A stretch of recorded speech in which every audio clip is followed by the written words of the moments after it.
नमस्कार नमस्कार नमस्कार नमस्कार नमस्कार नमस्कार नमस्कार स्वागतम स्वागतम સ્વાગતમ સ્વાગત છે આપ સૌનું વિદ્યાકુલની છફર બેચની અંદર ધોરણ 11માં હાફણી છે સાતમું ચેપ્ટર ફાવતી અર્થતંત્ર અને ચર્ચા કરી રહ્યા છીએ. અંગ્રેજોએ આપણા દેશને શું શું આપ્યું એની જરાક આપણે જાણકારી મેળવી રહ્યા છીએ અને આગળના ચેપ્ટરમાં આપણે મેળવવાના છીએ ભાઈઓનું. ઓકે, સ્વાગતમ સ્વાગતમ સ્વાગત.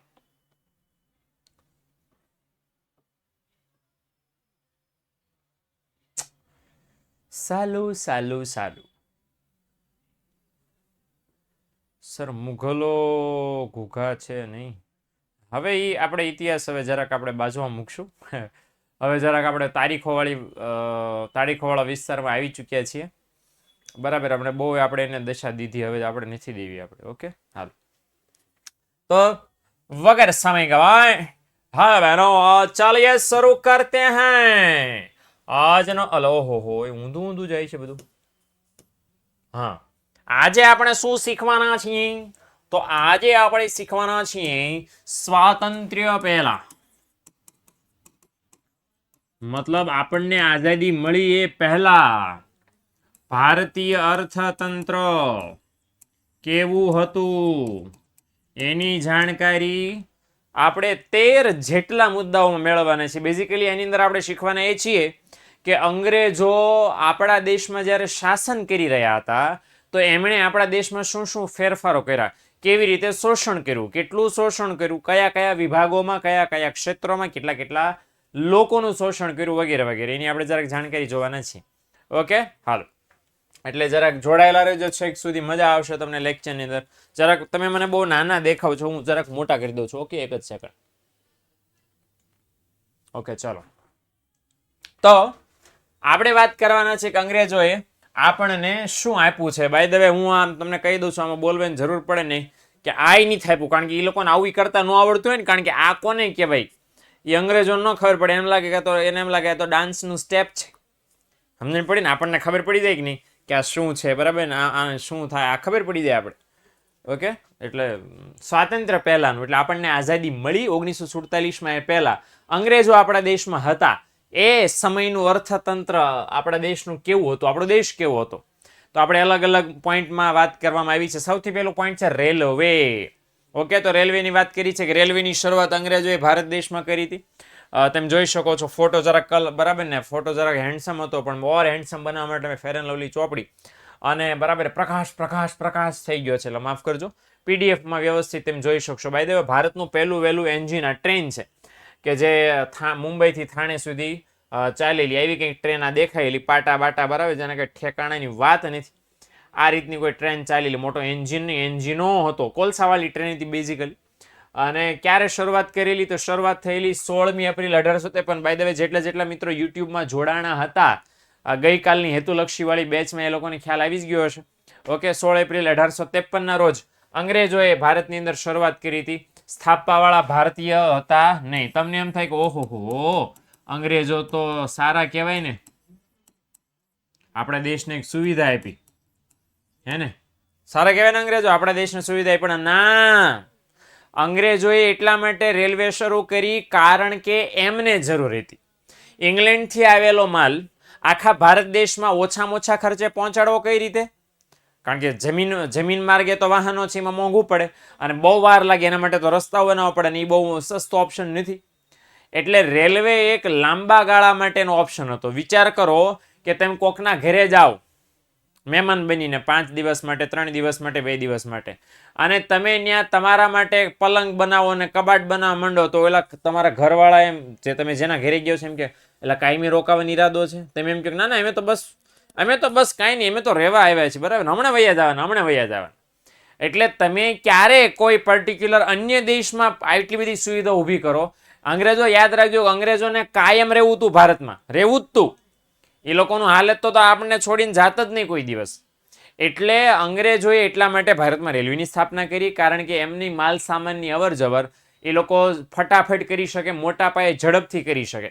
એટલા માટે એ ઇન્ટેન્શનથી કરી હતી. ક્યાંથી ક્યાં કરી? તો કે બોરીસાગરથી થાણે. બોરીસાગર આજનું મુંબઈ કહેવાય છે, બરાબર. સીએસટી એટલે શું? છત્રપતિ શિવાજી ટર્મિનસ, જે આજનું છે Chhatrapati Shivaji terminus.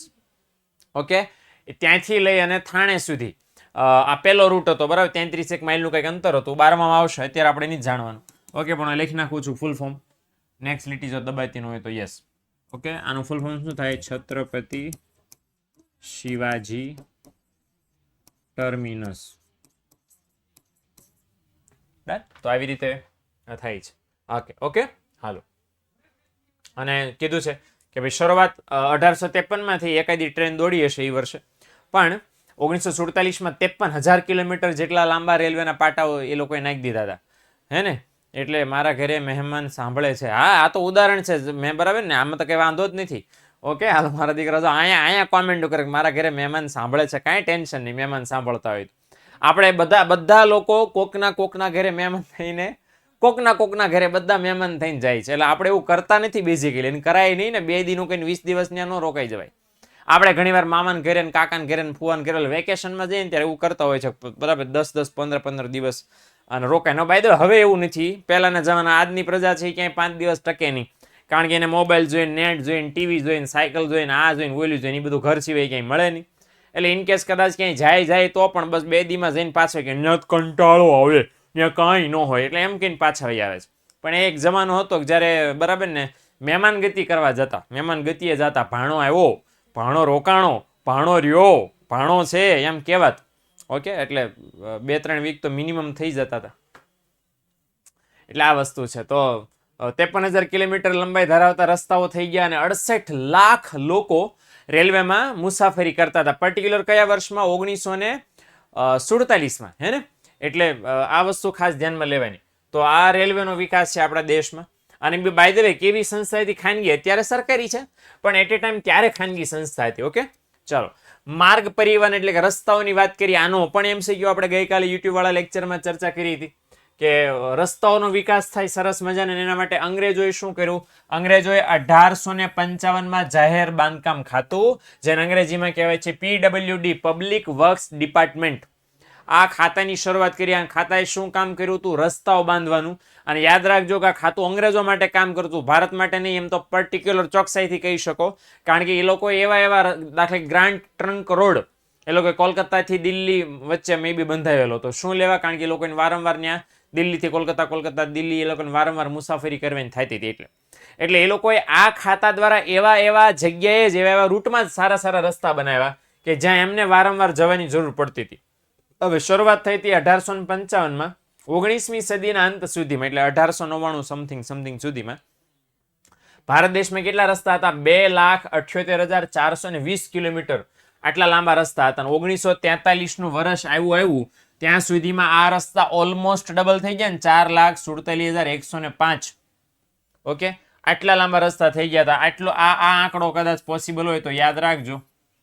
Okay, 4,47,105 kilometre, આટલા બધા લાંબા.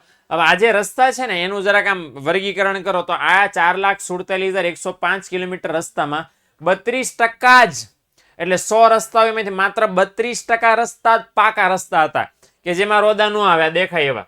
બાકી 68% કાચા રસ્તાઓ. ખબર પડી ને કે જાહેર બાંધકામ ખાતું સરકારે એટલા માટે બનાવ્યું, અંગ્રેજ સરકારે, કે આ 32% પાકા રસ્તા પોતાને જ્યાં વધારે અનુકૂળ હોય, પોતાને જ્યાં વધારે અવર જવર કરવાની જરૂર પડતી એવી જગ્યાઓમાં પાકા રસ્તા હતા. જ્યારે બાકીના બધા રસ્તાઓ નિર્માણ કરે એ બધા કયા હતા? કાચા ધૂળિયા રસ્તા, આપણે જેને કહીએ, ધૂળ ઉડે ને. ઓકે, વરસાદ આવે તો ખાડા બાડા પડી જાય.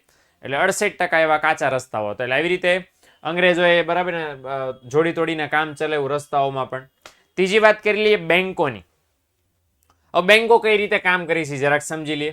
હવે બેંકો તો આપણને ખબર છે ભારત દેશની અત્યારે મોટી રિઝર્વ બેંક ઓફ ઇન્ડિયા છે. ઓકે, સર્વશક્તિશાળી બેંકોની મમ્મી કહેવાય. પણ ભારત દેશમાં સૌથી પહેલી બેંક શરૂ થઈ હતી 1770માં, ને એ પણ કેવી બેંક હતી? ખાનગી બેંક હતી. આ ભૂલાવું ન જોઈએ કોઈ દિવસ, યાદ રાખવાનું. 1770માં ભારતમાં. આમ તો વિશ્વના ઇતિહાસની વાત કરીએ તો 1401માં બેંક ખુલી હતી. યસ, BA માં 1407 છે શ્યોર. અને અભિષેક, એ તો બીજા વિશ્વમાં 1407 છે. આ ભારતની વાત થઈ રહી છે. એટલે ભારતમાં તો 1770, સમજણ પડે ને અભિષેક? એટલે એ આંકડો સાચો જ માની લેજો. ઓકે, BA માં 1407 છે. વિશ્વની પહેલી બેંકની વાત છે. ને અહીંયા તો એ જીનીવામાં છે. હું ખોટો નથી તો. સ્વિટ્ઝરલેન્ડનું શહેર છે જીનીવા, અને એમાં 1407માં બેંક શરૂ થઈ એવું તમારે BA માં આવે છે. યસ, પણ આપણું ભારતની વાત છે, ભારતમાં સૌથી પહેલી 1770 બેંક શરૂ થઈ. ઓકે, 1770 એક બેંક હતી, પછી હળવે હળવે શરૂ થતા 46 સુધીમાં 1946 સુધીમાં કેટલી બધી બેંકો થઈ ગઈ? 700 જેટલી બેંકો થઈ ગઈ. ઓકે, અને આ સમયગાળામાં બહુ મસ્ત કામ બન્યું 1770 થી 46માં. વચ્ચે 1935, અને હું તારીખ તમને પર્ટિક્યુલર કહી દઉં, યાદ રાખજો, બરાબર ને? આ તારીખ એવી છે કે તમે જીવન ત્યાં સુધી યાદ રાખવાની છે, બરાબર ને? કઈ તારીખ? તો કે 1 એપ્રિલે 1935 ના રોજ રિઝર્વ બેંક ઓફ ઇન્ડિયા એટલે કે આરબીઆઈ ની સ્થાપના થઈ હતી. ભારતની મધ્યસ્થ બેંક, જે વર્તમાન સમયમાં ભારત દેશની તમામ બેંકોનું શાસન, સંચાલન, નિયંત્રણ, નિયમન કરે છે. ઓકે, યસ, એપ્રિલ ફૂલના દિવસે. ઓકે, તો આની સ્થાપના, અને બાય ધ વે એ પણ કોઈક અંગ્રેજોએ જ કરી હતી, ગુગાઓએ. હાલો, નંબર 4, ત્યાર પછીનો છે સામાજિક માળખું. જો તમે દેશમાં બહુ બધું લૂંટો ને, જો ઘણીવાર એવું થતું હશે, તમે કદાચ નાના હશો ને તમારી મેમરી હું જરાક ખોદીને બહાર કાઢવા માંગુ છું. ત્યારે સર એક ક્વેશ્ચન છે, અંગ્રેજો અને મુગલોઈ સુલતાનની ત્યારે જેટલું ભારત પૈસા વાળું હતું, હવે આવું કે ક્યારે બનશે કે ક્યારે નહીં? મે બી હવે આ ભવિષ્યમાં આપણે કોઈ દી ગયા નથી, પણ એટલું શ્યોર છે કે મુગલો, સુલતાનો, અંગ્રેજો એ બધા લોકો હતા ભારતમાં ત્યારે અને મે બી એ લોકો પહેલા પણ બહુ સમૃદ્ધિ હતી. ઓકે, પણ હવે એમ કે છે કે ભાઈ સમૃદ્ધિ પોસિબલ છે કે નહીં? બિલકુલ પોસિબલ છે. શા માટે પોસિબલ નથી? પણ એના માટે જે સ્પીડે આપણે વિકાસ કરી રહ્યા છે, સ્પીડ આપણે જાળવી રાખવી પડે, બરાબર? હું જરાક આશાવાદી બનું અને એમ જો જ્ઞાન થશે. ઓકે, પણ એના માટે બહુ બધી શરતો છે કે ભ્રષ્ટાચાર ને એ બધું, લૂંટખોરી ને આ બધું બંધ થવું જોઈએ, બરાબર? ખોટી પોલિટિક્સ છે એ બંધ થવું જોઈએ. એજ્યુકેશનને સરકાર જવા દો, લોકો મહત્વ નથી આપતા, એ વધવું જોઈએ, બરાબર ને? અંધશ્રદ્ધાઓ હદ બારી વધી ગયેલી છે, એ ઘટવી જોઈએ. લોકોની ધર્મ પ્રત્યેની આસ્થા હળવે ઘટી રહી છે, એ વધવી જોઈએ. એટલે આમ કહેવા જઈએ તો પર્ટિક્યુલર બહુ કામ કરવાનું બાકી છે. હવે આ બધું છે ને બગડી ગયું છે, કારણ કે એક સિસ્ટમ આપણી સરસ પ્રાચીન ભારતની હતી, એ અંગ્રેજોએ તોડી. હવે તોડ્યા પછી વળી પાછી રીએસ્ટાબ્લિશ કરી ફરીવાર. આ તો એના જેવું હતું કે આપણું આમ સરસ મજાનું આમ 100 માળનું મકાન હતું, 100 માળની બિલ્ડિંગ હતી. 100 માળની બિલ્ડિંગ એક વખત તૂટે પછી એને ફરીવાર બનાવી તકલીફ પડે ને, આ એના જેવી વાત છે. એટલે સમૃદ્ધિ બનશે જ, શું લેવા ન બને? બનશે જ સર, પણ વાર લાગશે. ઓકે, મોદીએ તો મુમકિન નહીં, ન ભેગું થાય, બરાબર? મોદીના ધોળા આવી ગયા, અને ભારત સમૃદ્ધિ બનશે ત્યાં મોદીને મે બી જોવા માટે જીવતા નહીં હોય. ઓકે, એટલે એટલું કાંઈ 5-10 વર્ષમાં નહીં બની જાય, એ તો ગેરંટી જ કહી દો તમને, બરાબર ને? 2023 આવી ગયું છે ને તમે એમ કહેતા ના આવતા 5 વર્ષમાં વિકાસ, નહીં થઈ જાય, વિકસિત નહીં બની જાય, અમેરિકન કમ્પેરિઝનમાં નહીં આવી જાય. ઓકે, એટલે મોદીએ મુમકિન એ તમારી પાસે રાખો પ્લીઝ. પોલિટિક્સ મારી પાસે નહીં, બરાબર? મને હંમેશા એવું લાગે છે કે ભાઈ તમે જો આમાં જેટલા ભણો છો ને, નાની એવી સલાહ છે મારી, પોલિટિક્સમાં નહીં જતા. તમારે એમ થાય નાના સાહેબ કાંઈક તો ધંધો કરો, બરાબર? પાણીપુરીની લારી ખોલજો, પીઝા ઢોસાનું કાંઈક ખોલજો, પણ આ નહીં કરતા. ઓકે, ગંદામાં ગંદુ કામ, બરાબર? એ છે, બરાબર? જેમાં લિટરલી કાવા દાવા છે. ઓકે, 72 માણસો એની અંદર ભેગા થાય છે. હા, અમુક સારા હોય છે, પણ એ આ ગંદકીથી લોકો બચી શકતા નથી. ઓકે, ચાલો સામાજિક માળખાની વાત કરીએ. તમને વાત એ કરવાનો હતો કે તમે નાના હતા તો તમારી ફિઝિકલ મેમરી કહું છું, મેન્ટલ મેમરી તો અત્યારે તમને યાદ કરાવીશ.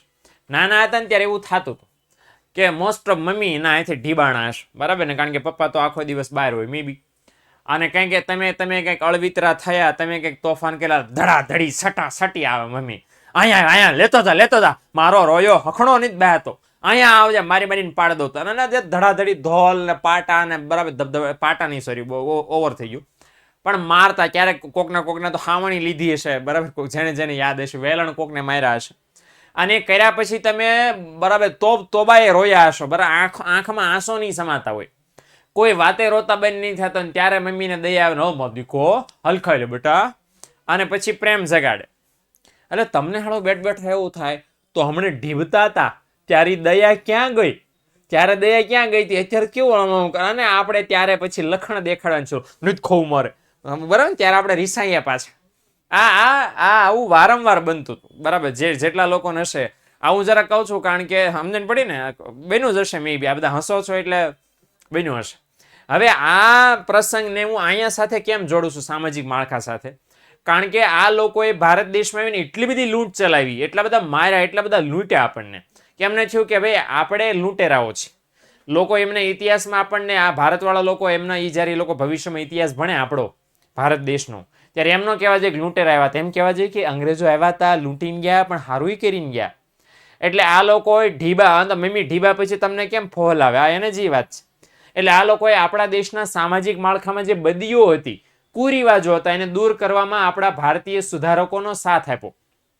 ઓકે, એટલે આખા પાઠમાં, આખા ઇતિહાસમાં એકમાત્ર સારું કામ અંગ્રેજોના છે. બાય ધ વે એ પણ મને એવું એટલા માટે લાગે છે કે આ સારા કામ એટલા માટે કર્યા કારણ કે એ લોકોને એવું લાગ્યું કે ભાઈ જો બધું લૂંટા જ કરશું નકરું તો આપણી ઇમેજનું શું.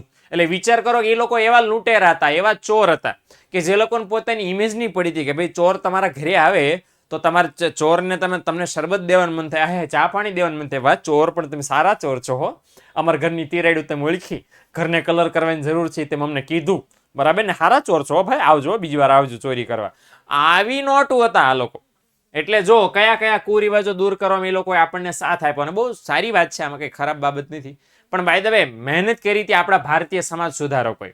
ઓકે, સૌથી મોટું જે તમે ઓલરેડી ભણી ગયા છો, બંગાળની અંદર રાજા રામમોહન રાય એમણે સતી પ્રથા દૂર કરી, એમના ભાઈનું મૃત્યુ થયું સર્પદંશથી, મે બી કંઈક તો થયું, અને એમના ભાભીને એ લોકો લઈ ગયા સતી બનાવીને. ભાભી તો એમને મા સમાન લાગતા હતા, મા સમાન માનતા હતા, કારણ કે માતા નહોતા એમના, એટલે ભાભીને જ માતા માનીને એ મોટા થયેલા. હવે પ્રોબ્લેમ એ થયો ભાઈનું મૃત્યુ થયું એટલે ઉપાડી ગયા ભાભીને, અને સતી બરાબર ને સળગાવી દીધી એમની ભાભીને. અને આ ઘટનાની બહુ ઊંડી અસર થઈ એમના હૃદય ઉપર કે આ શું, જે સ્ત્રીને જીવવાનો હક છે પતિના મૃત્યુ પછી. જો એક અહીંયા એવું હતું કે ભાઈ પુરુષના અને સ્ત્રીના માની લો લગ્ન થયા અને પછી પુરુષનું મૃત્યુ થયું તો સ્ત્રી વિધવા બને. એટલે ત્યારે એ જમાનામાં એવું હતું, અંગ્રેજો જ્યારે આ રાજ કરતા હતા એ લોકો દૂર કરવામાં સાથ આપ્યો ભારતવાળા લોકોને, ત્યારની વાત કરું છું, તો કેવું હતું સ્ત્રીઓએ પતિની પાછળ આવી ચિત્તા હોય એમાં આમ બરાબર પતિનું માથું ખોળામાં લઈને બેસી જવાનું જીવતા, અને આ લોકો બાજુમાં બરાબર સતીમાં જય હો, સતીમાનો જય જયકાર, સતીમાનો જય જયકાર, આમ કરીને આ લોકો ઉભા રહે, કંકુન ચોડે ને ચાંદલો કરે ને લાલ સાડી પહેરાવે ને આ કરે, જીવતી સળગાવે, જીવતી. લિટરલી બરાબર જે છોકરીઓ હશે ને ખ્યાલ હશે, રોટલી તમે આમ શેકો છો અથવા તો પૂરી બુરી કંઈક તળતા ને તેલનો છાંટો એકાદો ઉડે, ઓય માં આમ થઈ જાય. હવે એટ અ ટાઈમ ત્યારે આ લોકોની શું હાલત થતી હશે કે જીવતા સળગી જવાનું. અને મોટા ભાગની સ્ત્રીઓની ઘણી વાર એવું થાય કે ચાલો ઓકે મારી ઈચ્છા છે ને બેસે, ઓકે, પણ ઈચ્છા નથી અને પરાણે કેમ તો કે રિવાજ છે બેસવું પડે. હવે અહીંયા કઈ રોટલા વણવાની જ બેસવાનું, ખાખરા શેકવાની જ બેસવાનું, ખુદ હણાઈ જવાનું છે.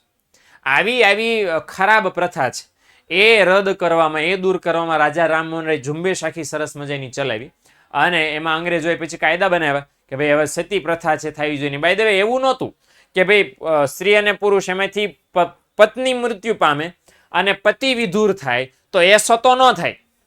સમજણ પડી? આ વળી પાછું અઘરું, આપણા સમાજની આ ખાસિયત હતી પાછી કે બરાબર ને, પતિ મૃત્યુ પામે તો પત્નીએ સતી થઈ જવાનું, પણ પત્ની મૃત્યુ પામે તો પતિ સતો થાય નહીં, પતિ બીજા લગ્ન કરી લે, એને લગ્ન કરવાની છૂટ, આને જીવવાનો હક નહીં. એટલે આ જરાક ખરાબ બાબત હતી, અને એને દૂર કરવામાં અંગ્રેજોએ સહકાર આપ્યો બસ. અને સહકારના નામે શું આપ્યું, કાયદો બનાવી દીધો. બુક ઇંગ્લેન્ડની હતી, લાવીને કોપી મારી દીધી, કાયલો અમલ મંડો કરવા એટલે આ બધું બંધ થઈ જાય. એટલે કડક હાથે કાયદાનો અમલ કરાવ્યો, અને એના કારણે પરિણામ એ આવ્યું કે આ સતી પ્રથા દૂર થઈ ગઈ. બીજી એક પ્રથા હતી દૂધ પીતીનો રિવાજ. મેં તો ફોટો જાણી જોઈને મૂક્યો નથી કે દૂધ પીતીમાં કરવામાં શું આવતું હતું. દૂધ પીતીના રિવાજમાં છે, માની લો કે કોઈના ઘરે બાળકી જન્મે, બરાબર ને, ગર્લ ચાઇલ્ડ, અત્યારે તો એબોર્શન વાળો આધુનિક પદ્ધતિથી એબોર્શન કરી નાખે છે, એટલે એ દૂધ પીતી બીજા ફોર્મમાં આવી ગઈ છે, બરાબર ને, તો ઓપરેશન પીતી થઈ ગઈ છે.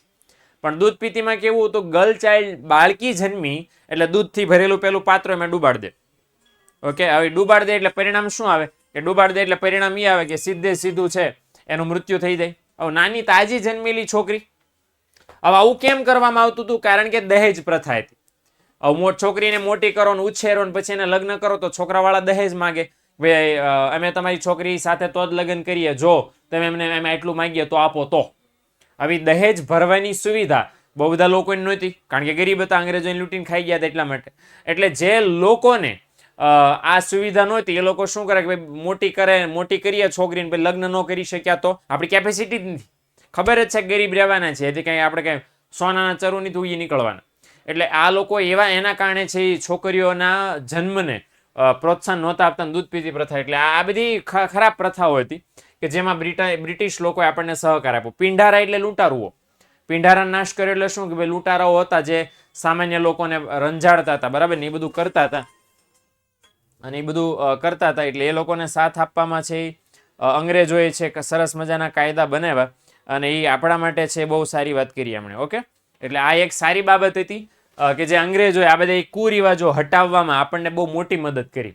ઓકે, દહેજના કારણે કેટલું મોટું પાપ કરે. દહેજ બેટા દીએ આપણને એવું લાગે કે સાહેબ એક ખાલી દહેજ દેવાનું એમાં છોકરી માની નાખવાની, પણ આ પેલે વિવશતા હોય, સમજાણું ને. ઘણી બધી સિરિયલોમાં જૂની ફિલ્મોમાં એવું આવે કે લગ્ન બધા ગોઠવાઈ ગયા, જાન આવી ગઈ, 2 ફેરા પતી ગયા, એમ તો 4 ફેરા છે ને આપણે ગુજરાતમાં 4, બાકી આ 7 ફેરાનું પેલું ચલણ છે. તો 2 ફેરા ફેર્યા, 2 ફેરા ફેર્યા પછી છોકરો કે એના પિતા એ છોકરી વાળાને એમ કે ભાઈ અમે માગીએ છીએ આટલું લાવો, આટલું સોનું લાવો, આટલું પૈસા લાવો, તો જ થશે, નહીતર નહીં થાય લગ્ન, નહીતર આ જાન હાલી અમારી. છોકરા વાળાને અત્યારે કેમ ઊંધું છે, અત્યારે એવું છે ને, અત્યારે છોકરીઓ કેમ થાય આટલું જોઈએ, આટલું જોઈએ, આમ જોઈએ, આમ જોઈએ, આમ જોઈએ, તો એમ લગ્ન માટે હા પાડીએ. સરકારી નોકરી છે, આટલો પગાર, સરકારી નોકરી છે, આટલો પગાર છે, શહેરમાં મકાન છે, ગામડામાં જમીન છે, વોટેવર. તો અત્યારે આમ છોકરીઓનું પલડું ભારે છે, જ્યાં જોવાની સંબંધની વાત ચાલે છે ત્યાં. તો પહેલા ઊંધું હતું, કારણ કે પુરુષ પ્રધાન સમાજ હતો, પુરુષોનું વધારે ચાલતું. ઓકે, એટલે બિચારા શું વિવશતાથી કે છોકરી પછી મોટી થઈને હેરાન થાય, લગ્ન ન થાય એટલે સમાજ પછી શંકાની દ્રષ્ટિએ જોવે ને કે આને તો લગાઈને ન કરી દીધા માતા પિતાએ, આખી જિંદગી મેણા ટોણા સાંભળવા, એને કરતા તો મોટી જ ન થાય સાર, એ લપત છૂટે સીધી. ઓકે, એટલે સીધી વાત છે કે કોઈ માતા પિતાને જીવ ન ચાલે, પણ વિચારો વિવશતા કેટલી હશે કે એવું કુમળું તાજું જન્મેલું બાળક જેને મારી નાખવું પડે. વિવશતા એટલી બધી વિશાળ હતી, લોકોના મોઢા એટલા બધા વિકરાળ હતા કે એનાથી બચવા આ કરવું પડતું. ઓકે, એટલે પિંડારા એવા એને પછી કે ભાઈ લૂંટારા જેને આપણે કહી શકીએ, લૂંટતા હતા લોકોને, કારણ કે ત્યારે પોલીસ કે એવું કંઈ વિશેષ પ્રમાણમાં હતું નહીં. ઓકે, એટલે લૂંટારાઓને પકડવામાં પણ અંગ્રેજોએ આપણને બહુ બધી હેલ્પ કરી. એટલે ઇન શોર્ટ આ 3 કામ એવા અંગ્રેજોએ કર્યા ભારત દેશમાં, જેના કારણે આપણને થોડીક રાહત મળીને અંગ્રેજોની સારી છબી આપણા માનસમાં છવાય એવો એ લોકોએ પ્રયત્ન કર્યો. ઓકે, પણ આપણને તો ખબર જ છે કે ગુગાઓ સારી ઇમેજ બનાવવા માટે આ બધું કરતા હતા આપણને. ઓકે, નંબર 5, બસ હવે એમની લીલાઓ અહીંયાથી શરૂ થાય છે, બરાબર. જે આપણા દેશમાં એમણે બધું ખેંચવાનું શરૂ કરીને ઇંગ્લેન્ડમાં લઈ જવાનું શરૂ કર્યું, એ હવે અહીંથી શરૂ થાય. સૌથી પહેલા શોષણ કરવાની શરૂઆત કરી ખેતી ક્ષેત્રની. ખેતી ક્ષેત્રનું મિત્રો એમણે એટલું શોષણ કર્યું, એની સિસ્ટમ એટલી બગાડી નાખી, આજની તારીખે ખેડૂતો એ સિસ્ટમમાંથી બહાર નીકળી શક્યા નથી. ઓકે, જોઈએ અંગ્રેજોના કારણે ભારતના ખેડૂતો પાયમાલ બન્યા. પાયમાલ ઇટ મીન્સ કે ગરીબ બન્યા, આર્થિક રીતે નબળી હાલતમાં આવી ગયા. ઓકે, એનું કારણ મોટું એ હતું કે એમણે બહુ બધાને પ્રોત્સાહન, દાખલા કે જમીન મહેસૂલ પ્રથાને પ્રોત્સાહન આપ્યું. આ જમીન મહેસૂલ પ્રથાનો મતલબ શું થાય કે જમીન તમે વાવો છો એના ઉપર મહેસૂલ બોલે તો ભાડું તમારે દેવાનું, કે મકાન માફરત મકાનનું ભાડું દેવાનું. તો જમીન ઉપર ભાડું છે એ તમારે ચૂકવવું પડતું હતું. બીજું, એમણે જમીનદારોની પ્રથાને પ્રોત્સાહન આપ્યું. જમીનદારની પ્રથા એટલે શું કે ઝાઝા લોકોની જમીન છે ને એ એક જણાના નામે કરી દે. હવે એક જણાના નામે કરી દે ને પછી એ એક જણો છે તમને જમીન વાવવા આપે ને તમારે એને ટેક્સ ને એવું બધું દીધા કરવાનું. ઓકે, ફોર એક્ઝામ્પલ હું સમજુ, દાખલા તરીકે તમે જમાનાના ખેડૂત છો, તો અંગ્રેજો શું કરે, ગામ દીઠ માની લો એક જમીનદાર હોય, એક ગામમાં એક જમીનદાર હોય, અથવા એક બહુ મોટું ગામ હોય તો 3 કે 4 જમીનદાર હોય. ખેડૂત પાસેથી ટેક્સ ઉઘરાવવાની જવાબદારી કોની? એ જે તે જમીનદારની, બરાબર. ખેડૂત પાસેથી ટેક્સ ઉઘરાવવાની જવાબદારી કોની? જે તે જમીનદારની. હવે આ જમીનદાર ટેક્સ ઉઘરાવીને કોને પહોંચતો કરે? અંગ્રેજોને. સ્વાભાવિક છે કે અંગ્રેજોએ ભારતમાં બધા લોકો પાસેથી ટેક્સ ઉઘરાવતો. બાય ધ વે, આ ટેક્સ ઉઘરાવવાની જે સિસ્ટમ હતી ને એ રાજાઓ પાસે હતી, એ સત્તા રાજાઓ પાસે હતી. અંગ્રેજોએ શું કર્યું, રાજાઓને ઓફર આપી કે ભાઈ તમે જે ટેક્સ ઉઘરાવો છો આખા ઇન્ડિયામાં અને જમીનોમાંથી ખેડૂતો પાસેથી એમ ઉઘરાઈ લઈએ તો તમને બેઠા એમાંથી 50% તમારા, 50% અમારા. રાજાઓની ગમી ગયું, બેઠા બેઠા પૈસા મળે તો આપણે શું લેવા હળિયું કરવી ભાઈ? તો જેટલા રાજાઓ તો આળસુડા હતા, એટલે અંગ્રેજોને શું કર્યું પછી? અંગ્રેજોએ રાજા પાસેથી મહેસૂલ ઉઘરાવવાની પરમિશન લઈ લી. વિચાર કરો, ધોળે હોય આપણા દેશમાંથી મહેસૂલ ઉઘરાવવાની પરમિશન પોતાની પાસે લીધી. એની પરમિશનનો ઉપયોગ કરીને પછી શું કર્યું? જે લિટરલી નિયમિત મહેસૂલ હતું એને કરતા 3 ગણું 4 ગણું મહેસૂલ એ ખેડૂત પાસેથી જમીનદાર દ્વારા ઉઘરાવે. એમાંથી 50% જેટલો, બરાબર, 50% તો ન આપે, પણ નોર્મલ મહેસૂલના જેટલા થતા હોય એટલા એ રાજાને આપી દે. બાકીનો મોટો દળદાર હિસ્સો એ પોતાની પાસે રાખે. હવે આ બધામાં શોષણ કોનું થાય? ખેડૂતનું. ઓકે, એટલે એક તો એવો ખેડૂત કે જેની પાસે જમીન નથી, એણે ખેતી કરવી હોય તો એણે જમીન ઉછીની લેવાની અને એનું ભાડું અંગ્રેજોને આપવાનું. બીજું, તમારી જમીન છે તો તમે જેટલું વાવો છો એમાંથી તમારે ટેક્સ દેવો પડે. એ ટેક્સ કોને દેવાનો? પાછો અંગ્રેજોને દેવાનું. ઓકે. અને આ બધો પ્રોબ્લેમ, એક તો સલામતી નહોતા આપતા એટલે કદાચ કોઈ રંજાડે અથવા તો દુષ્કાળ પડે તો મહેસૂલમાં માફી આપતા નહોતા. એટલું ને એટલું તમારે મહેસૂલ ભરવાનું. એટલે આ બધા પ્રોબ્લેમ હતા. મહેસૂલના દર બહુ ઊંચા હતા. જમીનદારોની પ્રથાને એમણે પ્રોત્સાહન આપ્યું અને આ એક પ્રોબ્લેમ ઊભો થયો. સાથે સાથે એવું થયું, બ્રિટનનો એક ગુગો હતો જેનું નામ હતું જેમ્સ વોટ. એ જેમ્સ વોટે વરાળ યંત્રની શોધ કરી ત્યાં ઇંગ્લેન્ડમાં. વરાળ યંત્રની શોધ કરી એના કારણે પરિણામ એ આવ્યું કે લોકોને પેલી સુતરાઉ કાપડની મિલો અસંખ્ય સ્થપાણી, બહુ બધી સ્થપાણી. અને એટલી મિલો સ્થપાણી સુતરાઉ કાપડની. સીધી વાત છે, સુતરાઉ કાપડનો કાચો માલ શું? સુતરાઉ કાચો માલ શું એનો? સુતરાઉ કાપડ શેમાંથી બને? બોલો. યસ, કપાસમાંથી બને. એટલે સુતરાઉ કાપડ કપાસમાંથી બને તો કપાસ, અને એ કપાસમાંથી કાપડ બનાવ્યા પછી એને કલર કરવા માટે ગળી. એ બંનેની જરૂરિયાતમાં વધારો થયો. એટલે વિચાર કરો કે ક્રાંતિ ક્યાં થઈ? ઇંગ્લેન્ડમાં. ઉદ્યોગોની સંખ્યા વધી ઇંગ્લેન્ડમાં, અને એમને કાચો માલ. સીધી વાત છે, ઇંગ્લેન્ડમાં વિચાર કરો કેવા બરાબર અવળ ચિત્રા કહેવાય આ લોકો, કે ઉત્પાદન ક્યાં થાય? ઇંગ્લેન્ડમાં. કાચો માલ ઉગાડે ક્યાં? ભારતમાં. એટલે ભારતના ખેડૂતો પાસે આ લોકોએ વિવિધતાવાળી જે ખેતી હતી વિવિધતા બંધ કરી દીધી કે ભાઈ અલગ અલગ પ્રકારના પાક નથી વાવવા. આ લોકોએ માત્ર ને માત્ર 2 જ પાક વાવવાના. કયા? કપાસ ગળી. કેમ? અમને જોતું છે ને એટલે. અને કપાસની ગળી વાવવા માટે કોઈ પણ પ્રકારની નાણાકીય સહાય અંગ્રેજો કરતા નહીં. એક લોકો એવો કાયદો બનાવ્યો હતો કે ભાઈ જે તમારી પાસે જમીન હોય એને 1/3 એટલે 3 ભાગમાં 100 વીઘા જમીન છે, 33 વીઘામાં ફરજિયાત તમારે ગળીનું વાવેતર કરવાનું. ગળી એટલે મેં કીધું એક પ્રકારના એવા છોડ આવે કે મહેંદીનો છોડ આવે, એમાંથી તમે રેડ કલરનું પછી નીકળે તો એવો ગળીનો છોડ આવે કે જે ગળીમાંથી પાવડર બને એટલે બ્લુ કલરનું એ છોડે. અને વ્હાઇટ કલરના કપડાં પીળાશ પડતા ન થઈ જાય એટલે એને વ્હાઇટ રાખવા માટે બરાબર ને એ ગળીનું કામ કરવું પડે. તો એ ગળી છે. ઓકે. એક પ્રકારની ઇંક કહી શકો. ગળીને ઇંગ્લિશમાં ઇંક કહી શકો. બ્લુ કલરની આવે. ઓકે. અત્યારે અંગ્રેજો ઇન્ડિયન સાથે તો બહુ સારા બને છે, એ બનવાનો પ્રયત્ન કરે છે. ઓકે. એટલે ઇન શોર્ટ કહેવાનો મતલબ એક ઔદ્યોગિક ક્રાંતિ ઇંગ્લેન્ડમાં થઈ, પછી આ લોકોએ ગળીની જરૂરિયાત માટે ફરજિયાત વાવેતર કરાવરાયું આપણા ભારતના ખેડૂતો પાસે. અને પોતાના સ્વાર્થ માટે જ, કારણ કે આપણને ગળી જેવું કાંઈ હતું જ નહીં, હે ને? હા, અત્યારે જે ગળીની બોટલ આવે યસ, એની બહુ પર્ટિક્યુલર એક પ્રોસેસ છે. ઇન્ટરનેટ ઉપર વિડીયો અને ફોટા બધું અવેલેબલ છે. ઓકે. ઇન્ડિગો એવું લખજો, ઇન્ડિગો પ્રોસેસ એવું લખજો એટલે તમને કન્ટેન્ટ મળી રહેશે. ઓકે. એટલે બ્લુ કલર એટલે સાવ આમ કઈ પાકો બ્લુ ન થઈ જાય, વ્હાઇટિશ બ્લુ થાય. આખો તમને શર્ટ વ્હાઇટ જ દેખાય, પણ થોડોક હલકો બ્લુ કલરનો શેડ આવે. એટલે શું છે, ઓલું કાપડ પીળું હલકું ન દેખાય એમ. ઓકે. લાંબા ટાઈમ સુધી કાપડ વ્હાઇટ રહે.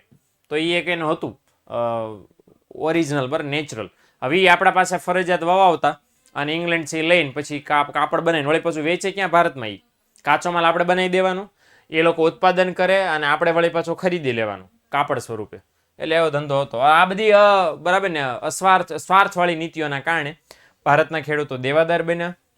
બરાબર. વળી પાછું એ કીધું એમ, કદાચ કોઈ દુષ્કાળ જાય તો રાહત છે, એના નામે કાંઈ હતું જ નહીં, 0 અંડા. ઓકે. અને પાક નિષ્ફળ જાય તો પણ ફરજિયાત અંગ્રેજ સરકાર મહેસૂલ ઉઘરાવતી જ હતી. આપણે સરદાર પટેલ જે આંદોલનના કારણે સરદાર બન્યા, ખબર છે કોઈને કયા આંદોલનના કારણે વલ્લભભાઈ પટેલને સરદારનું બિરુદ મળ્યું? કોઈને ખ્યાલ છે આમાંથી? બાય ધ વે ખ્યાલ હોવો જોઈએ. બોલો. અમારા સુરતની બાજુમાં જે આવ્યું છે, બાજુમાં એટલે બધું બાજુમાં નહીં પણ આમ આવ્યું તો કહેવાય. ઓકે. બોલો. એનીવન? નહીં. ખેડા સત્યાગ્રહ? નહીં. યસ, બારડોલી સત્યાગ્રહ. બારડોલી સત્યાગ્રહ શું શેના માટે થયેલો ભાઈ? તો કે બારડોલીના ખેડૂતો છે, બારડોલીમાં મતલબ એ આજુબાજુના પંથકોમાં છે, બિલકુલ વરસાદ નહીં, 1% નહીં, અને છતાંય અંગ્રેજોએ મહેસૂલ માફ કર્યું નહીં, ટેક્સ માફ ન કર્યો. સીધી વાત છે, કંઈ ઉજ્યું જ નહીં થયું તો પૈસા ક્યાં ભરવાના? અને એટલા માટે એ લોકોએ વલ્લભભાઈ પટેલને કીધું, તાજા ભણીને આવ્યા હતા વકીલાતનું, અને કીધું ભાઈ આ અંગ્રેજો છે અન્યાયી રીતે અમાનવીય રીતે ટેક્સ ઉઘરાવે છે, કંઈક કરો ને યાર. એટલે વલ્લભભાઈ પટેલે બધાની આગેવાની લીધી અને આંદોલન કર્યું અને એમાં જીતી ગયા. અંગ્રેજોએ ઝૂકવું પડ્યું અને ટેક્સ માફ કરી દેવો પડ્યો. આગેવાની લીધી, સફળ આગેવાન બન્યા. એટલા માટે સરદારનો મતલબ શું થાય? લીડર. તો એ સરદાર બન્યા એટલા માટે પછી નામ શું પડી ગયું? સરદાર પટેલ, સરદાર વલ્લભભાઈ પટેલ, આવું નામ પડી ગયું. ઓકે, પણ પ્રોબ્લેમ ક્યાં હતો? સરદાર વલ્લભભાઈ પટેલના લીધે બારડોલીના જ ખેડૂતોને ફાયદો થયો એ સત્યાગ્રહમાં એ વર્ષે. બાકીના અને એ સિવાયના બાકીના ઘણા બધા વર્ષોમાં દુષ્કાળો પડ્યા છે ત્યારે તો અંગ્રેજોએ ફરજિયાત મહેસૂલ ઉઘરાવ્યું હતું. એટલે બિચારા ખેડૂતોની માથાકૂટ શું કે વરસાદ પડે કે ન પડે, તમારે ફરજિયાત મહેસૂલ અંગ્રેજોને દેવાનું એટલે દેવાનું જ, બરાબર. એટલે આ એક પ્રોબ્લેમ હતો ને આ બધી નીતિઓના કારણે ભારતની ખેતી બરબાદ થઈ ગઈ અને ખેતી કરતા ખેડૂતો સાવ એટલે સાવ પાયમાલ થઈ ગયા. ઓકે, હાલની તારીખે ખેડૂતો એમાંથી એ પરિસ્થિતિમાં ઊંચી આવી શક્યા નથી. આ પ્રોબ્લેમ છે. ઓકે, હાલ નંબર 6. એટલે બાય ધ વે જે સાહસિક સમૃદ્ધ ખેડૂતો હતા, આપણા ગામડા છે અત્યંત સમૃદ્ધિવાળા હતા, આપણો ભારત દેશ ગ્રામ્ય અર્થતંત્ર ઉપર આધારિત હતો, એ બધું આ ખેતીના કારણે ભાંગી ગયું. ખેતી ભાંગી એટલે એના ઉપર આધારિત લોકો, કારણ કે મોટા ભાગના લોકો ઇવન આઝાદી મળીને ત્યારે 72% લોકો ખેતીમાં રોકાયેલા હતા, જે બધા ગરીબ હતા. તો સ્વાભાવિક છે ને કેવડું શોષણ કર્યું છે. એટલે લોકોએ સૌથી પહેલું જમીન ખેતીમાં જ શોષણ કર્યું, કારણ કે એમાંથી જ એ લોકોને એટલો બધો ટેક્સ ને એ બધું મળી રહેતું. ઓકે, હવે ઇન શોર્ટ ખેતી પર ટેક્સ નથી. ખેતી પર ટેક્સ નહીં હોવાનું પણ આ જ રીઝન છે કે બિચારા ખેડૂતોની હાલત નથી ટેક્સ ભરાઈ. 2012-13માં મને સાંભળે છે ત્યાં સુધીમાં તો હું શોક થઈ ગયો. હમણાં દેહમાં ગયો તો ત્યારે કપાસના ભાવ પૂછાતો, તો 2013 કે 14 સમથિંગમાં મને ઝીણું યાદ હતું, 1400 રૂપિયા કપાસના ભાવ હતા, 1400. અને હવે અત્યારે હજી 2023માં 8, 9, 10 વર્ષ પછી હજી બરાબર 1400 રૂપિયા ભાવ છે. અત્યારે 1400 રૂપિયા કપાસ. તમે વાવો તો મળે શું તમને યાર? આટલી બધી મોંઘવારીમાં. એટલે ખેડૂતની હાલત કઈ બહુ ખાસ જાજી સુધરી નથી આટલા બધા વર્ષો પછી પણ. આ 1500 લ્યો ને ભાઈ, 100 રૂપિયા વધારે પહેલા હું જાજો ફેર પડે છે, કરોડો ન વધી દે ને એમાં. હાલો, મહેસૂલનો દર, મહેસૂલ એટલે ટેક્સ. તો એ લોકો પણ ઊંચા દરે આપણી પાસેથી ટેક્સ ઉઘરાવતા. જો લખ્યું છે કે મહેસૂલ લેવાની સત્તા, મેં હમણાં તમને સ્ટોરી કીધી હતી કે અંગ્રેજોએ આપણા જમીનદારો પાસેથી લઈ લીધી હતી. ઓકે, અને એ અંગ્રેજો શું કરતા હતા, તમે જેટલું ઉગાડો એના 50% એ લોકો મહેસૂલ લઈ લેતા. 100 મણ કપાસ ઉગાડ્યો 50 મણ ટેક્સ તરીકે એ લોકો ઉપાડ લે આપણી પાસે. એટલે અડધ ઇન્કમ આ લોકો મહેસૂલ તરીકે આપણી પાસેથી વસૂલ કરી લેતા હતા. અને જો કોઈ ખેડૂત કે કોઈ વ્યક્તિ સરકારને મહેસૂલ ન આપે અથવા તો ન ભરી શકે કે ઇનકાર કરે તો દંડ કરે, મિલકત જપ્ત કરી લે, ખેતી કરવા માટે જે જમીન એની પાસે હોય એ અંગ્રેજ સરકાર છે પાછી લઈ લે, ખેંચી લે, એવું બધું કરે. અને આ બધી અન્યાય નીતિના કારણે મહેસૂલ લેવાના ઊંચો દર ને 50%માં જ વધે શું, અને 50% એટલે ટોટલ જે ઉત્પાદન થયું એના નેટ 50%. ખર્ચો ખેડૂતે કાઢવાનો, મહેનત ખેડૂતે કરવાની, અને આ બધું કર્યા પછી જે તૈયાર પાક થાય એના 50% મહેસૂલ અંગ્રેજો લઈ જતા હતા. એટલે ખેડૂત પાસે વધે કાંઈ નહીં. એટલે આ બધાના કારણે છે ખેતીને પારાવાર બહુ મોટા પાયે નુકસાન થયું, અને એના કારણે પરિણામ એ એવું કે આપણા દેશના જે ખેડૂતો છે એ બિચારા નાસીપાસ થયા, ખેતી ક્ષેત્રને બહુ મોટા પાયે નુકસાન થયું અને એ બધા પ્રોબ્લેમ સર્જાણા. ઓકે, તો એ વસ્તુ છે. ઓકે, પહેલા પાણી પર ટેક્સ હતો, હવે પાણીની ખબર નથી, મે બી નહોતો, બરાબર. પાણી ઉપર ટેક્સ હતો એવું મેં બહુ સાંભળ્યું નથી ક્યાંય. જમીન ઉપર તો હતો, જે આપણે જોઈ રહ્યા છીએ, બરાબર. જમીન ઉપર લેવાતા ટેક્સને મહેસૂલ, જમીન મહેસૂલ એવું કહેવાય. હાલો, કરવેરાના ઊંચા દરની આપણે વાત કરી લઈએ. ટેક્સની વાત છે. આ ટેક્સ કોની વાત છે? ખેતીનું પૂરું, બરાબર. હવે અહીંયા વાત થઈ રહી છે વેપારીઓ પાસેથી લેવાતા ટેક્સની. ઓકે, ઇન્કમ ટેક્સ હોય કે ઇનડાયરેક્ટ ટેક્સ હોય, કોઈ પણ ટેક્સની વાત છે. બાય ધ વે ત્યારે જીએસટી નહોતો, હોત તો સારું હોત, પણ અંગ્રેજો છે આયાતમાંથી, નિકાસમાંથી કે વેપારીઓ પાસેથી વેપાર કરવા માટે જે ટેક્સ ઉઘરાવતા હતા એની વાત છે. તો ટાઇટલમાં જ શોષણ દેખાય છે કે ભારતના વેપારીઓ પાસેથી અંગ્રેજો કેવો કરવેરો લેતા હતા? ઊંચો કરવેરો, વધારે કરવેરો લેતા હતા. હવે આપણા બહુ સરસ મજાના ક્રાંતિકારી, ચળવળકાર અને વિદ્વાન દાદાભાઈ નવરોજીનું એક સરસ મજાનું કોટેશન આપ્યું છે. બાય ધ વે દાદાભાઈ નવરોજીનું જ કેમ કોટેશન, ગાંધીજી કે બીજા કોઈ કેમ નહીં? કારણ કે દાદાભાઈ નવરોજી છે, બરાબર. એમણે કોટેશન પહેલા જોઈ લે, પછી હું તમને એમનું મહત્વ કહું શા માટે. એમને એ બધી ખબર છે. એમણે એવું કીધું છે કે 1876ની સાલમાં બ્રિટનમાં અંગ્રેજ સરકાર ઊંચી આવકવાળા લોકો પાસેથી કેટલા ટકા ટેક્સ વસૂલ કરતી હતી? 8%. એટલે 1876નું વર્ષ એવું હતું કે ઇંગ્લેન્ડમાં જે ધનવાન લોકો હોય એમની પાસેથી સરકાર 8%, મેક્સિમમ 8% ટેક્સ વસૂલ કરતી હતી. ધનવાન લોકો હોય ને એમની પાસેથી. જ્યારે સેમ યરમાં, સેમ વર્ષમાં ઇન્ડિયામાં નીચામાં નીચી આવકવાળા, એટલે ગરીબમાં ગરીબ લોકો પાસેથી પણ અંગ્રેજ સરકાર 15% ટેક્સ વસૂલ કરતી હતી. એટલે કેટલો વિરોધાભાસી જોઈ લો કે ઇંગ્લેન્ડમાં ધનિક લોકો એની પાસેથી 8% ટેક્સ, અને ભારતમાં સામાન્ય નીચે આવકવાળા લોકો એમની પાસેથી 15% ટેક્સ. એટલે એક તો ઇંગ્લેન્ડ કરતા ડબલ ટેક્સ છે ને, 8 દુ 16 ડબલ ટેક્સ ભરવાનો, અને એ પણ બધા લોકોએ ડબલ ટેક્સ ભરવાનો. હવે તમને એમ થશે કે દાદાભાઈ નવરોજીને કેમ ખબર પડી કે બ્રિટનમાં 8% એ લોકો ટેક્સ ઉઘરાવતા હતા? સહેલામાં સહેલું હું તમને જવાબ આપું. દાદાભાઈ નવરોજી એકમાત્ર ઇન્ડિયન એવા હતા કે એકવાર નહીં 2 વાર ઇંગ્લેન્ડની સંસદમાં ધારાસભ્ય તરીકે એ લોકોના જે હોય નેતા ફેતા એ તરીકે ચૂંટાઈ ગયા હતા. એકવાર નહીં 2 વાર. ઓકે, એટલે તમને એમ થાય કે લે ઇંગ્લેન્ડમાં ઘૂસી ગયા, ન્યા નેતા બની ગયા, પણ એટલા માટે કે ભારત દેશની સેવા થઈ શકે, ત્યાં જઈને ક્રાંતિકારી પ્રવૃત્તિ થઈ શકે, લોકો ભારત માટે શું શું પગલાં લેવાના છે, લઈ રહ્યા છે, એની જાણકારી મળી શકે. એટલે એકવાર નહીં 2 વાર, 2 વાર અને ચૂંટણી મળીને જીત્યા, અને બહુ સરસ કામ એમણે આપણા ભારત દેશ માટે ન્યા ઇંગ્લેન્ડમાં રહીને ભારતથી દૂર એમણે કર્યું. અને એ કામ દરમિયાન એમણે જોયું કે ભાઈ ઇંગ્લેન્ડમાં તો આ રીતે કામ, નેતા બને તો ખબર તો પડી જ જાય હવે ઇંગ્લેન્ડમાં કઈ રીતે સિસ્ટમ ચાલે છે, આ લોકો ભારતમાં કઈ રીતે ચલાવે છે. અને કમ્પેરિઝનના આધારે એમણે કીધું કે 8% ને 15%, હે ને, એટલે કેટલો પ્રોબ્લેમ છે. આ થઈ શકે. હવે બેટા દિવ્યા, પણ એ દેશની શરતો હોય એ બધાનું એને તમારે પાલન કરવું પડે, બીજો કાંઈ એમાં જાજુ ન કરવાનું હોય. ત્યાં જાઓ, એ દેશના શરતો છે ચૂંટણીમાં ઊભા રહેવા માટેની, એ શરતોનું પાલન કરો. દાખલા તરીકે અહીંયા તમારે નેતા બનવું હોય તો એમ કે ભાઈ આટલી ઉંમર હોવી જોઈએ, એટલી લાયકાત હોવી જોઈએ, આમ હોવું જોઈએ, તેમ હોવું જોઈએ, આમ. ઓકે, તો નાગરિક ક્યારના કહેવાય? હવે એ તો બેટા મેં કીધું ને એમ કે નિયમો બધા દેશના અલગ અલગ ચૂંટણીમાં ઊભા રહેવા માટેના છે, નેતા બનવા માટેના છે. તો એ જે તે દેશમાં બનવું હોય તો ત્યાં જવું પડે અને જાણવું પડે, પછી બની શકો.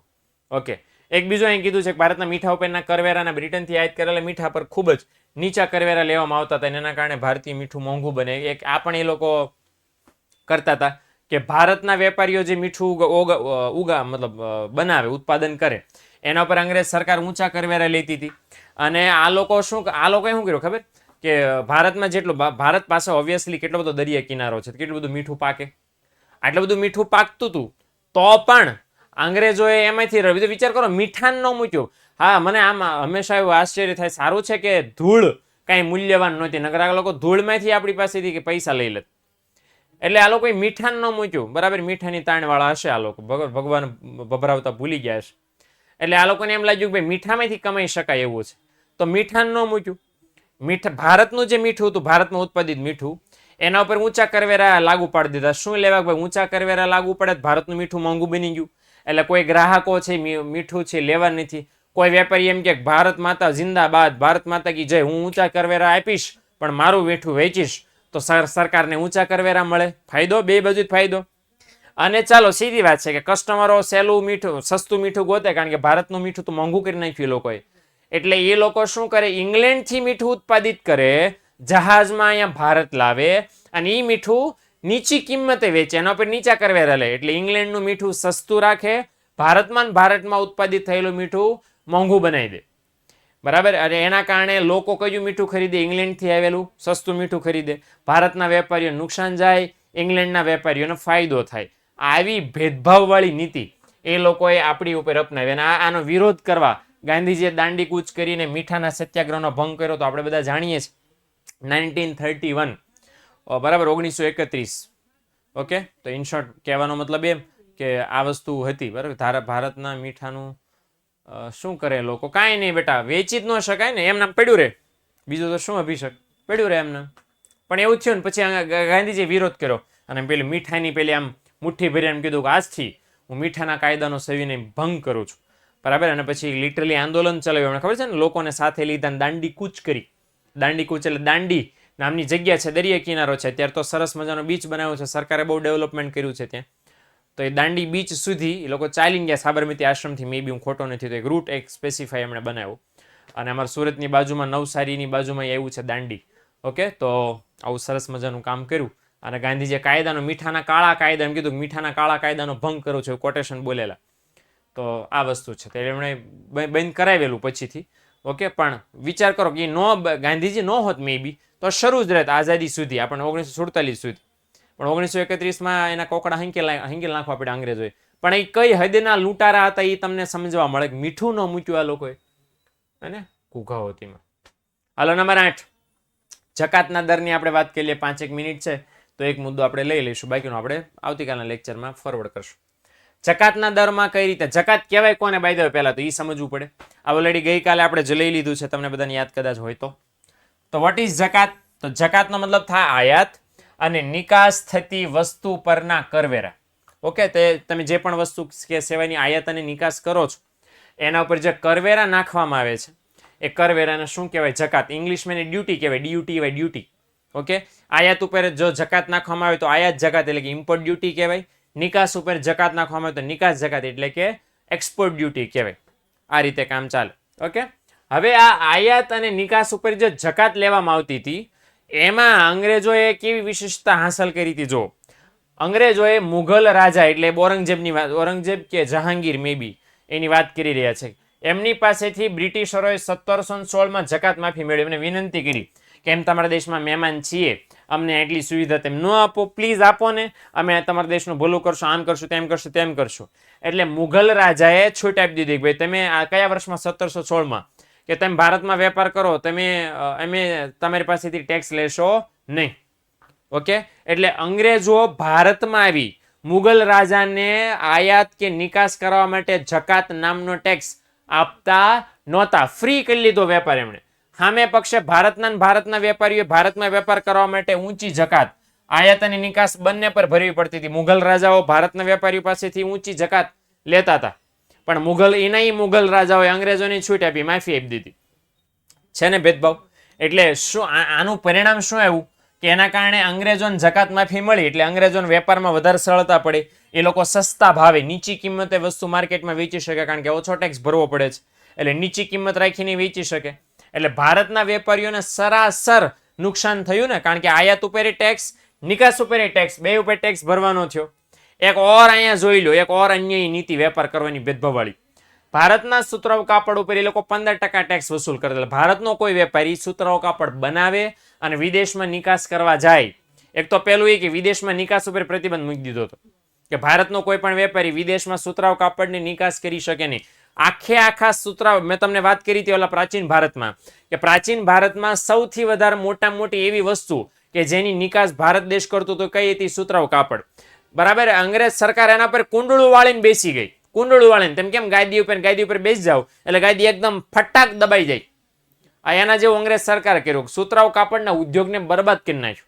એની બરબાદ કરવાની શરૂઆત અહીંથી કરી. ભારતના વેપારીઓ પાસેથી સુતરાઉ કાપડની નિકાસ કરવી હોય તો ભારતના વેપારી પાસે 15%.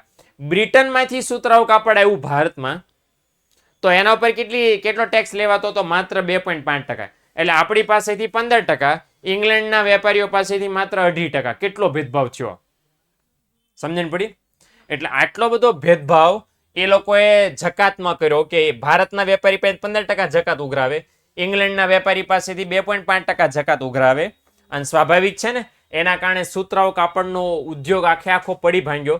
સીધી વાત છે કે સુતરાઉ કાપડ નહીં, સુતરાઉ કાપડની સાથે રોકાયેલા હજારો મજૂરો, શ્રમિકો અને મિલ માલિકો, એમાં રોકાયેલા પૈસા, આ બધું પાણીમાં ગયું. આ બધાને કારણે પરિણામ શું આવ્યું? દેશમાં બેરોજગારી વધી પહેલા, કારણ કે આ ઉદ્યોગો બરબાદ થઈ ગયા ને, નાના મોટા બધા ઉદ્યોગો બરબાદ થઈ ગયા કરવેરા નાખ્યા એના કારણે. ગ્રાહકો લેતા જ નહોતા વસ્તુ. તમને ખબર હોય તો જો ગાંધીજીના આંદોલનો ઘણીવાર એવું લાગે અજ્ઞાનના કારણે આપણને વધારાના નકામા હતા, પણ આવું ભણીએ ને ત્યારે સમજાય આપણને કે કામના હતા. ગાંધીજી એક આંદોલન, સ્વદેશી આંદોલન ચલાવ્યું તો તમને બધાને યાદ હોય તો કદાચ, કે જેમાં અંગ્રેજી વસ્તુઓની હોળી કરતા હતા. હોળી ઇટ મીન્સ કે હળગાઈ નાખતા હતા અંગ્રેજી વસ્તુઓ, અને લોકોને આગ્રહ કરતા હતા કે ભારતના વેપારીઓને વસ્તુ ખરીદો. શા માટે? કારણ કે અંગ્રેજોએ આવા કાયદા દ્વારા ભારતના વેપારીનો નાશ થાય એવી બધી જાળો બિછાવી રાખેલી.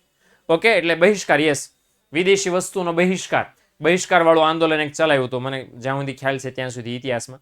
એટલે ઇન શોર્ટ કહેવાનો મતલબ એમ છે કે ભારતમાં અંગ્રેજોએ કાયમ માટે રહેવું હતું, ભારતના વેપારીઓને લૂંટવા હતા અને એમાંથી નફો કમાઈ લેવો હતો. એટલા માટે ભારતના વેપારીઓ ઉપર ઊંચો ટેક્સ હતો અને એમના પોતાના ખુદના ઉપર બહુ નીચો ટેક્સ હતો, કહેવા માત્રનો હતો.